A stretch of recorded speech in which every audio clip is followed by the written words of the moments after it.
Morning everybody, welcome to Story Time for Year 3 and 4 with a continuation of the 39 Steps by John Buchan, Chapter 6, Manhunt.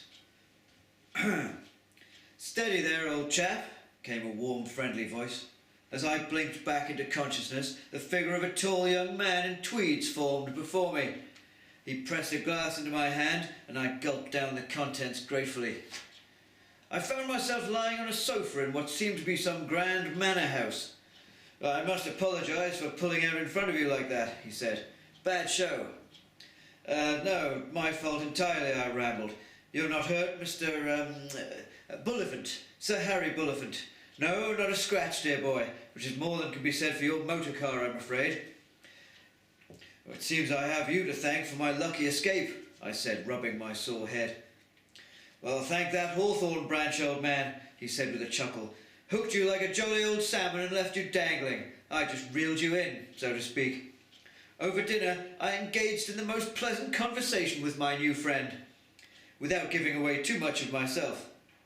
It emerged that Sir Harry was the Liberal candidate for the nearby town of Brattleburn.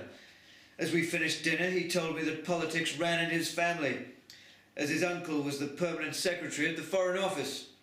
This news forced me to reconsider my secrecy. Here was someone with a link to the authorities.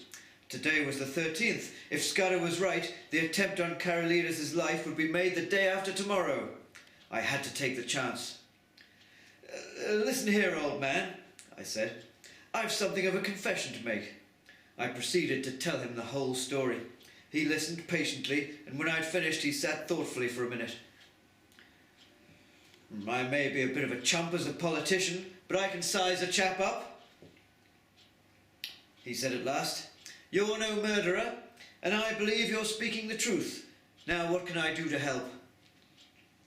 We arranged a plan. He would telephone his uncle, Sir Walter, telling him to expect me at his country home in Wiltshire, where I would deliver Scudder's information in person. Harry offered me the use of his car, but I decided I would be less conspicuous journeying on foot cross-country.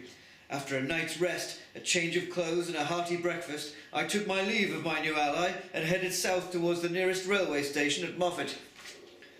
But I had only been walking for half an hour when I became aware that I was not the only soul in the tangle of glens that morning. Just over a ridge in the far distance, I could make out the heads of a string of men. It was the police, assisted by shepherds or gamekeepers by the looks of them. They hallooed at the sight of me, and I could tell by their sudden excitement that Richard Hannay was their quarry, rather than some unfortunate fowl. I ran for what felt like several miles. Breathlessly I breasted the top of a ridge, and suddenly found myself in the grounds of a whitewashed house. My pursuers had left me no room to retreat. I had no choice. I'd have to take my chances inside the building. I sprinted across the lawn and walked through a pair of French windows into a small study. There, seated at a desk, was an elderly, bald-headed gentleman. He didn't move, but simply stared at me with raised eyebrows. You seem in a hurry, my friend, he said calmly. Unable to catch my breath, I nodded towards the window at the line of approaching men. A fugitive from justice, eh? He said. Well, we can discuss it at length later. In the meantime, I've no desire to have clumsy rural policemen disturbing my peace. With that, he ushered me down a hallway and into a tiny cupboard-like room. You'll be safe enough here, he said, before closing the door behind him with a click.